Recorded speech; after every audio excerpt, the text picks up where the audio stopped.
So today we're going to talk about letting go and letting God. And I've already talked to you a little bit about this business of submitting and surrendering. That's going to come up. Oh, that's what happened to that. So, I did a slide.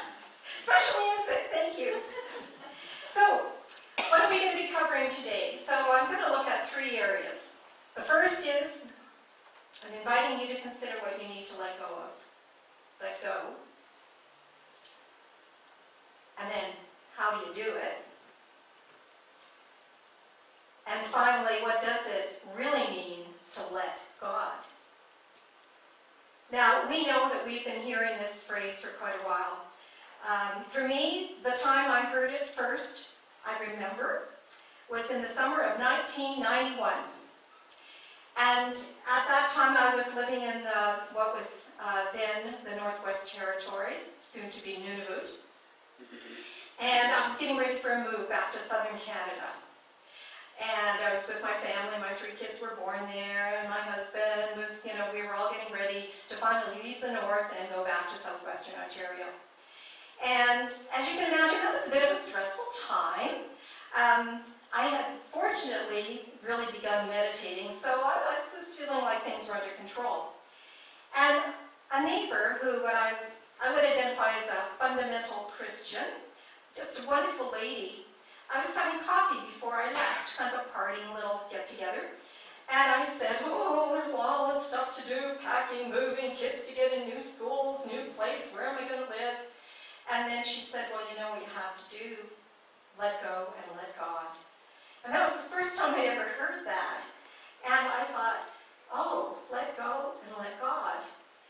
And in a moment, I just had this overwhelming sense of peace that came over me. And I thought, yeah, what am I worrying about? This is all going to work out. And I just let all of that fear, anxiety, stress, worry take care of itself, just let it go. And I was just so positive that everything was going to turn out well, and it did. And the only thing was I used to sneak decaf coffee in my husband's coffee in the morning, because he was the one that was getting a little anxious about how things were going to work out. I never did tell him. Maybe years later I said, yeah, I did. So that was the first time I had ever heard this, let go and let God. So first of all, let's stop and think, what do we need to let go of? And this is a question I can't answer for you. Maybe some of you are going to go, not that everything's good, I don't need to let go of anything. And great, there might come a time where that might not be the case. I would never affirm that for you. But I just invite you during this time, if anything comes to the forefront for you, comes up for you, that that's something for you to look at, something you might want to let go of. And these are just some examples of things you might want to release. Ain't going to carry that load no more. Fear, pain, we sang about that, anger, worry, stress, whatever. There could be things that are going on in your life you'd just like to let go. And it's just a simple way of looking at that. What pattern of thinking would you like to release? Notice it's a pattern of thinking. Oh, so there might be something going on in your life and you think, oh, I got to fix this. Well, I'm going to invite you to consider that it has something to do with what's going on within. And it has to do with the way you're thinking about things. So, if you're able to identify that today, I would like to release the belief or thought that.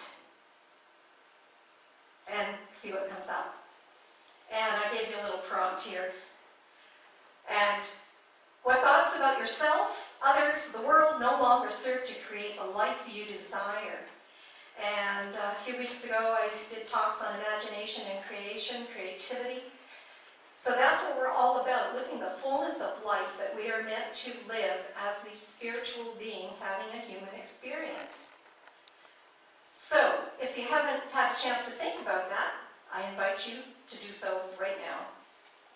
And if you don't want to, that's okay, because you are the one that gets to choose. So, perhaps this thing that you might have identified could be really something big, Or maybe it's just something small that you just like to tweak a little bit. I'm going to just remind you that in the mind of God, by whatever name you choose to call that, and I like the divine beingness, I picked that up in one of my Unity classes. There is no big or small. There are no problems as far as that goes. So if you can just, for a moment, whatever's going on, if it happens to seem like it's big, don't sweat the small stuff, and remember, it's all small stuff. That came up today for us. And it could be something in the outer that you want to get fixed and get sorted out, or it could be something you're working on inside, within. Those thought patterns, those feelings that are going on.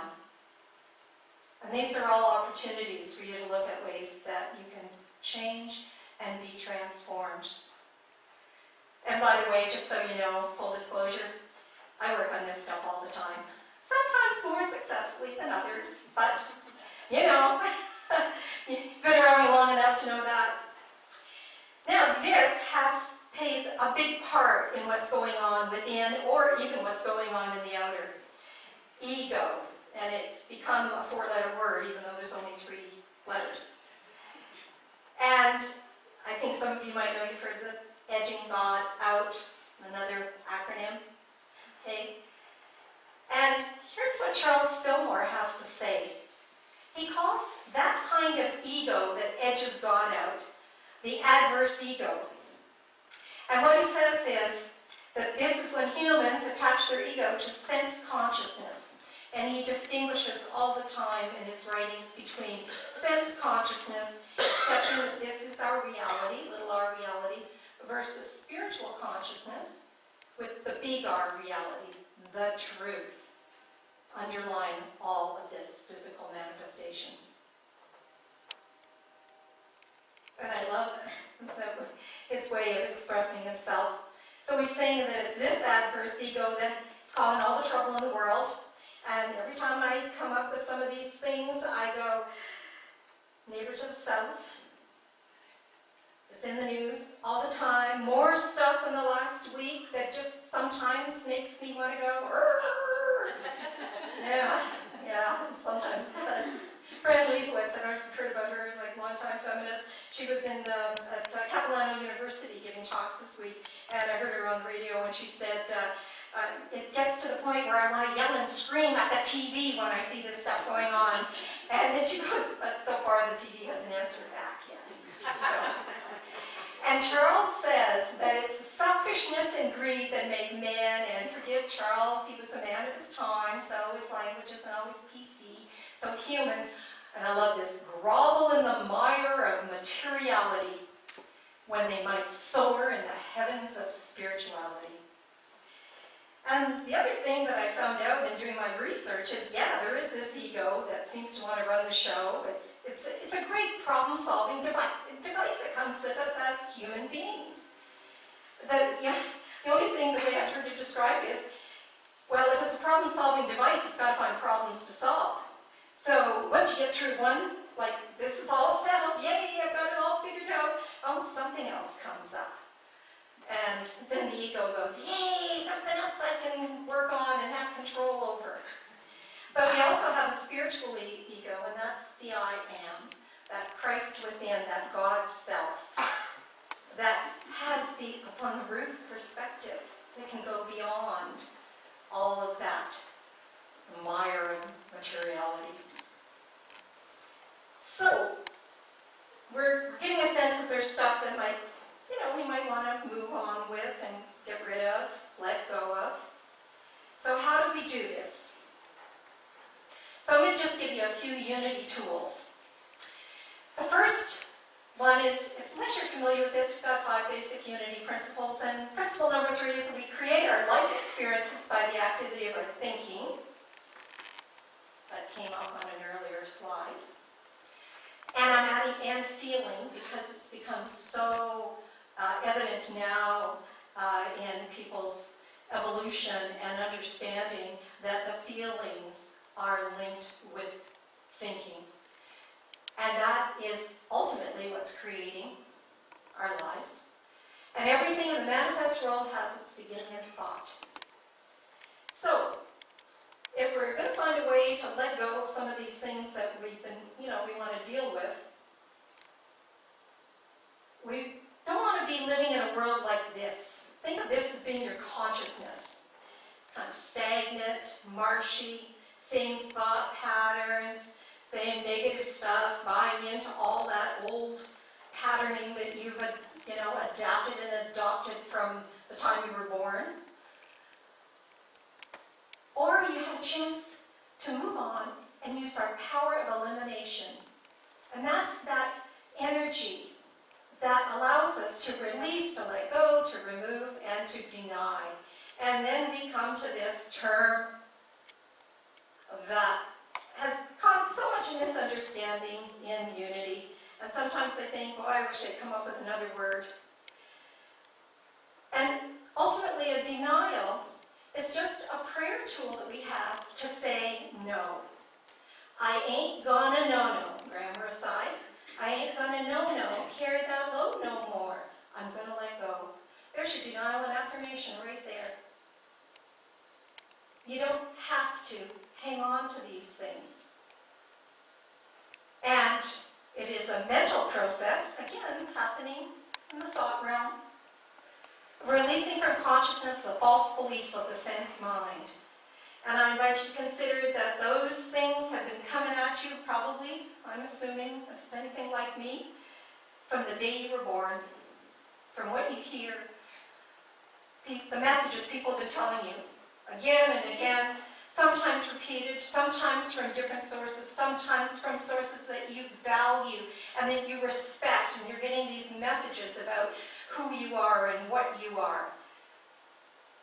And they get embedded in our subconscious, and we just keep going along with it. I am not worthy. Yes, I don't know how to do this. I'll never figure it out. Whatever the pattern of thinking and believing you've been experiencing. So, denials can be erased. You can get rid of that. And it used to be Charles, in one of his books, co-founder of Unity, by the way, sweeping like cobwebs out of the mind. And this is a new concept from Reverend Paul Hasselbeck, an instructor at Unity Worldwide Spiritual Institute. And I heard Paul say, he was one of my instructors, I heard Paul say, it's like a record, the grooves of a record. Anybody young enough here not to know what this vinyl thing is? And we know that a track gets laid down, and we can listen to it over and over and over again if we want. Well, that's like these embedded messages that we've received from the beginning of our journey here on Earth.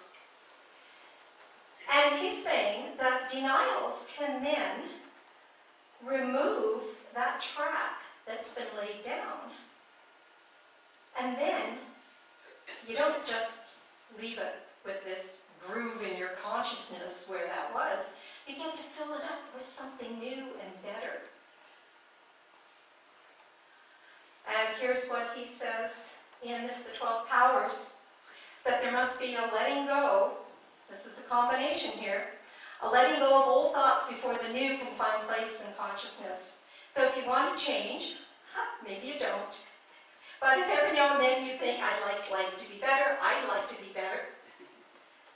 And if we want to experience transformation, letting go of the old makes way for the new.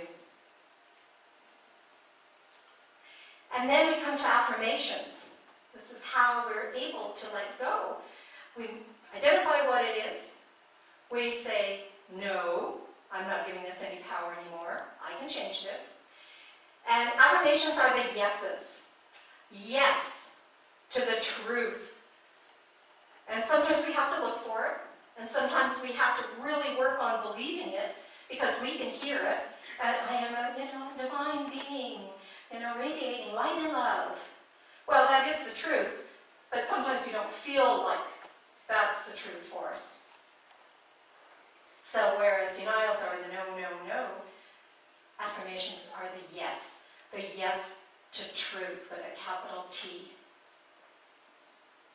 And Plutarch, a Greek author, says So way back then, see this, we call this stuff new thought, and it's really not new. One of my classes, we studied back into Plato and Aristotle and all of those, wise men that lived a long time ago.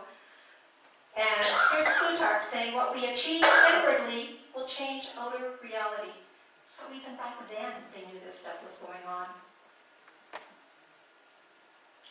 So those are some tools to help you let go, if you choose to use them. But what does this really mean, letting God? And I think this is the crux of the matter.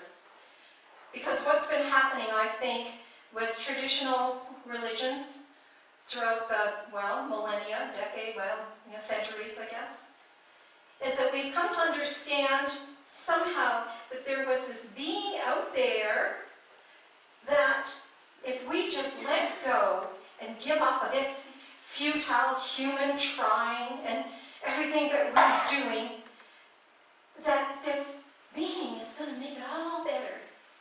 And we're just going to let go. And I'm going to invite you to consider today a different way of looking at that. Now, here's where the submitting and surrendering comes in. I give up. I can't do it anymore. And we come to actually, in the recovery program, 12 steps, a third step. And this is when we surrender to a higher power. And here's the thing in unity. That higher power isn't something out there. It is within you. It is the truth of your being. The oneness with that source as that divine source. So we're not beaten down into the ground. And sometimes we have to reach rock bottom and be beaten down before we can finally say there's got to be a better way. And sometimes it doesn't get to this.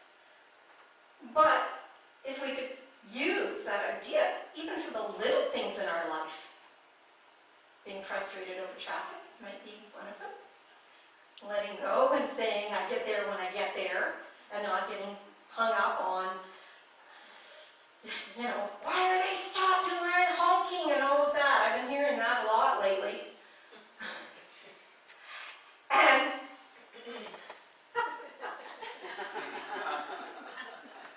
so, I give everything to God, now I'm just chilling. Well, yes and no. Because if we're given to the God out there, we're negating the truth of our own being. If we can come to the understanding that the God within, the truth of my divine nature and divine identity, is coming forth as I look within to bring the answers, to bring the solutions. And they can come in any form. It can be a person you run into on the bus, walking down the street, at a store. It can be a book you pick up. It could be a movie you watch. It could be anything. Because if we do believe in this infinite, eternal beingness, and that we're all one, and I won't even use the word part of it because part implies separateness, aspects of that, then we have access to this in infinite ways. We just have to be awake enough to figure it out. To go, that thing that I was trying to, to let go of, and I've been using my denials and affirmations and really looking at this. This person came into my life and they're telling me, or they provide me with the answers. We don't know where the answers are going to come from because it's all God, right? And then there's and you've probably heard this joke before in different ways, so here's the way I tell it, is that because of the alligator. So they're in the Amazon jungle, and this guy's walking along, Jack's his name, walking along a cliff, and it's all muddy, and he slips, and he's falling off the cliff, and he sees this branch, and he hangs onto it, and he begins yelling, help, because he sees them, and I won't say man-eating alligators, person-eating alligators below, and he's going, help, is anybody out there, help, I'm going to fall. And all of a sudden he hears this voice, and usually it's a, hello, Jack, But no, we're going to do a female. Hello, Jack. I guess it has a British accent too. There's no need to worry, Jack. All you have to do is let go. And Jack's looking down at the alligators, and it's all right. Everything will be okay. Just let go. And Jack takes that moment and yells out, "Is anybody else up there?" And yeah, so we have to be willing. Marianne Williamson, who you may know as a spiritual author and speaker and writer, teacher, she had this wonderful line that I heard from her, and she said, "You know how it is when you get these problems and you got to figure out these answers and what am I going to do?" And she goes, "And if it's something relatively little minor, we just go, okay, God, I'm letting the awareness of the oneness come through me, and the right and perfect answer is going to come until something really big comes along." And then she says, "But this one, sorry, it's too big for you. I better handle this one." And that's what we have to do. We have to understand that either we believe that it's okay to let go and let God, by whatever name you choose it, or not. Take a moment. Take a moment.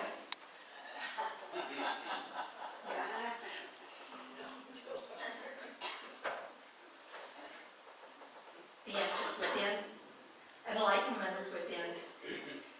And no matter how much we might look out here for the answers, ultimately go within. And how do we do that? So what's within?